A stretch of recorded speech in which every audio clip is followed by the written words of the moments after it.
Ponovno pozdravljeni. Z nami sta še vedno Vili Kovačič in Bojan Požar, komentiramo pa včerajšnji referendumski izid. Bojan, preden smo šli na oglase, sem te moral žal prekiniti, boš dokončal stavek oziroma svojo misel. Ja, govoril sem pač o tem, da bi po mojem mogel po tej odločitvi Vrhovnega sodišča v povezavi z Andrejem Čušem pa izločitvijo njegove stranke odstopiti Vučko, se pravi direktor Državne volilne komisije, predvsem tudi zaradi teh njegovih današnjih izjav, ker je v bistvu na nek način posredno rekel, da je Vrhovno sodišče odločilo nezakonito. No? Ampak to sem hotel reči. Nemogoče je, da je tako težko vlagati to dokumentacijo za volitve, volilno dokumentacijo. Nemogoče, da pa še vse stranke trepetajo do zadnjega, ali bodo sploh lahko sodelovali tekmi ali ne. Nemogoče je, da so tukaj na voljo celi kupi nekih papirjev, da se to ne more vložiti po internetu, po spletu. To je ta situacija, ki sem jo jaz pač dal skozi tukaj. Ne samo, da sem se obnašal popolnoma neekološko pod prisilo, z tonami papirja, ampak ta pravna varnost, ki je bila enaka nični. Nihče pa zapravo ni vedel natančno, nihče ni bil gotov, pa pustimo te kvote. Ni bil samo to problem. Problem so tudi neke formulacije znotraj statutov. Nihče pa zapravo ni bil prepričan, ali bo dejansko lahko sodeloval v tej volilni tekmi. In ta situacija je po mojem neznosna. Vili, ta demokratični deficit je pri nas res kar velik, ta primanjkljaj. Tudi vidimo, referendumska kampanja je padla v praznični čas, med praznike, ko ljudje gotovo niso z glavami pri taki stvari. Tako. Kako ti to komentiraš? Ja, jaz pravim, da je to že skozi tako. Samo ni bilo razkrito. Zdaj se pa počasi ta greznica razkriva in se pokrovi odpirajo. In še hujše kot zapleti na nižjem nivoju, Državna volilna komisija, so zapleti na vrhu sodne oblasti. To pa pomeni kompetenčni boj. Boj za to, kdo je kompetenten za kakšno stvar.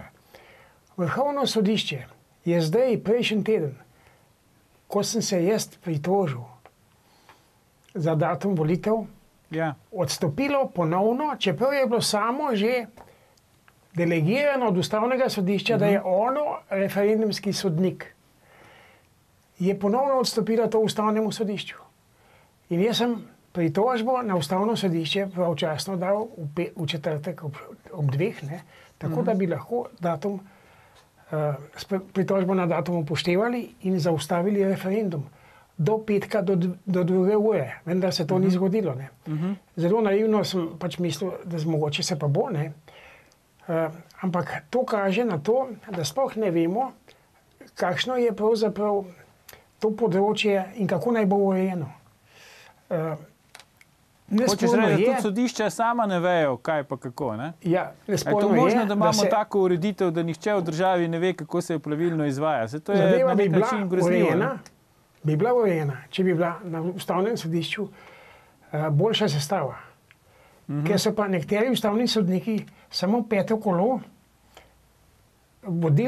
vodilne trojke, to so pa ženske, gospa Jadranka Sovdat in ostali 2, in je edina opozicija, v državljanskem smislu opozicija, to ni opozicija v smislu političnem, razumem, ki zastopa državljane, njihove pravice in tako naprej.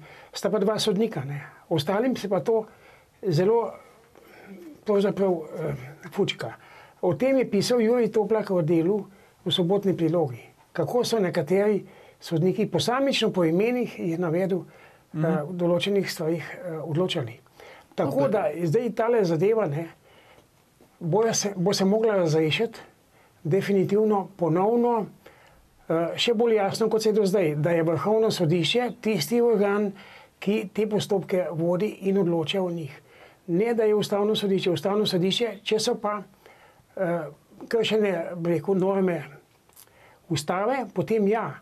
Ampak v tem primeru, ker se šlo za datum, je bila kršena zakonitost. Zakonitost je bila kršena pa v tem smislu, da Državna volilna komisija po nobeni ureditvi do sedaj, in to ni bilo nikoli sporno, ustavno sporno, ni bila pristojna za določitev datuma. To je bil kvečjemu Državni zbor oziroma njegov predsednik. To je celo Miro Cerar včeraj, s tem sem se pa strinjal. Sem se pa strinjal, sam če bi pa ta predsednik državnega zbora to določil, pa mogoče bilo pa še slabše. Bojan, kako ti kot dolgoletni politični insider in kronist napoveduje zdaj nadaljnji razvoj dogodkov? Je ta včerajšnji referendumski poraz še en dodaten znak, da se Miro Cerarju ta njegov odstop ni izplačal? Mi vemo, da je on zdaj predsednik vlade odstopil, ki upravlja tekoče posle, čeprav smo opazili, da so mediji kar naenkrat pozabili na to, da je odstopil in da upravlja tekoče posle in ga zdaj spet naslavljajo kot predsednika vlade. Se ti zdi, da je to še en kamenček v mozaiku konca Mira Cerarja in SMC? No, o tem naslavljanju sem jaz zdaj tudi v zadnjem času opažam v medijih. To mi je blazno nenavadno. Tako je bilo prej nenavadno, da so mediji pisali tisto dolgo formulacijo, predsednik vlade, ki upravlja tekoče posle. Zdaj enostavno je spet postal Miro Cerar predsednik vlade. To, kar je včeraj rekel Viliju Kovačiču na Odmevi, da je on tam kot predsednik SMC, je pa sploh neka neumnost, oziroma v bistvu popolna bedarija. Kot državljan C, kot državljan C. Državljan K proti državljanu C. On je razčetverjena osebnost. Je predsednik vlade v odstopu, potem je predsednik stranke SMC in državljan C. Ja, Bog se usmili, ne? Ampak Vili, on ima varnostnike pa avto, ne? Pa dnevnice. Pa tja je prišel za službeni avtomobil, veste, Vili pa Aljuš, na koncu se bo še izkazalo, da Cerar ni imel dnevnic samo za košarkarske in pa rokometne tekme v tujini, ampak da jih jemlje tudi za soočenja. Jaz mislim, da ja. Tudi za Odmeve jih jemlje. In za včeraj si je ziher zaračunal trojno ceno, ne? Ker je bilo tako naporno in pozno. Ja, pa še nedelja je bila, ne? Ampak to sem hotel reči, da Miro Cerar, če bi bil pošten do državljanov, pa če bi bil pošten do stroškovnika, če bi bil pošten do teh 6 milijonov evrov, ki jih zdaj njegovi PR-ovci očitajo Viliju Kovačiču, kar smo zdaj plačali za referendum, bi on takrat po sodbi Vrhovnega sodišča bi on mogel odstopiti od tega zakona in ne bilo dobenega referenduma, itak bo pa ta zakon padel, ker vse politične stranke, razen SMC-ja, napovedujejo, da bo ta zakon anulirali. Ja, to pravi Janša, to pravi Šarec, to pravi celo Levica, celo Luka Mesec in tako dalje in tako dalje. In tega zakona je prašno konec. Zato je absurdno, kaj zdaj Cerar nori, z tem, kako bi rekel, z začetki dela na področju drugega tira. Ampak kar sem hotel jaz reči, pa to mislim, da je zdaj ta prav čas, da se to pove. Naša lista novinarja Bojana Požarja predvideva popolno spremembo referendumske zakonodaje. Popolnoma po švicarskem modelu. Tako. Referendum zmaga tisti, ki na referendumu dobi več glasov. Oziroma zgubi tisti, ki dobi en glas manj. In včeraj, tako kot včeraj, če bi to bilo v Švici, včeraj je zmagal Vili Kovačič, nasprotniki referenduma so dobili pa 1000 več glasov in zakon o referendumu bi mogel pasti. Če je v Švici, tam ni nobenega kvoruma, če pridejo 3 na referendum in 2 glasujeta za, 1 pa proti ali obratno, se zgodi to, kar se pač bo mora zgoditi na referendumu. Zmaga večine. In tako bi to moglo biti. Jaz vem, da se politika boji referendumu, ker se politika v bistvu boji demokracije, ampak preprosto tako moramo v prihodnje narediti. Vili, preden ti dam besedo, oprosti, preden ti dam besedo, Vili, predlagam, da si zdaj, ker že tako omenjamo predsednika vlade odstopu, ki upravlja tekoče posle, ali jaz državljana C, ali jaz predsednika SMC, poglejmo si Cerarjevo izjavo včeraj v Odmevih. Najprej hvala vsem, ki so šli na volišča. Čeprav moram reči, da razumem tiste, ki niso šli, ker se jim je verjetno zdelo za malo, da morajo še enkrat na referendum, potem ko so lansko leto že potrdili ta zakon, ta projekt in pač na zahtevo Vrhovnega sodišča treba iti ponovno. Vesel sem, da je bila prežgana zdaj zelena luč za ta projekt že drugič. Obžalujem pa in mislim, da tukaj ni zmagovalca. Ne razumem, kdo so vaši, naši, tukaj gospod Kovačič.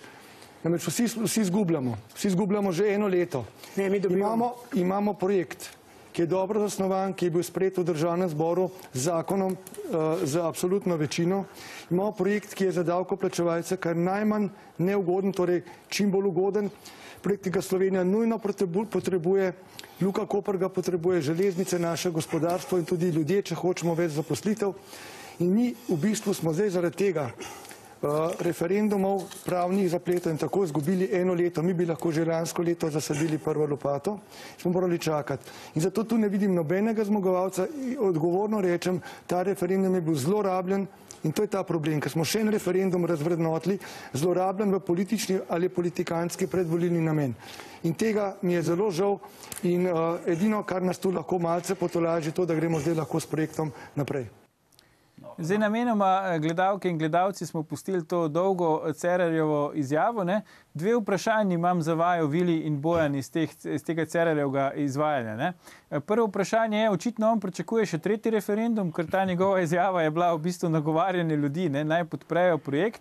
Drugo je pa, on pravi, to je zelo dober projekt, ne? Ampak mi vemo, da že pri maketi, ne, projekta, se pravi, ki je 10 000-krat vredna manj kot projekt, se jim je, bi rekel, korenito zalomilo. A mi res lahko verjamemo predsedniku vlade odstopu, ki upravlja tekoče posle, da je on sposoben peljati tako pomemben projekt in to nam pa razlaga 3 tedne pred volitvami, na katerih mu kaže izrazito slabo.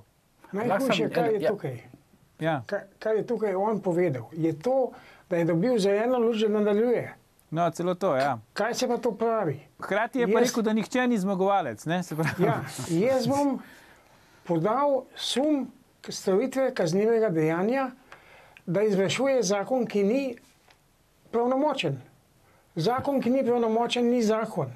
In on se tle zdaj gre neko kvazi pravno državo, kot ustavni pravnik, ne, si privošči popolnoma vse. Sramota. To sem jaz hotel tudi pri Osviti povedati. Sam žal nisem mogel, ne. Tako je, ne. Ustrajali bomo, da bo pride do pravnomočnosti čim pozneje. To se pravi globoko v vročem poletju.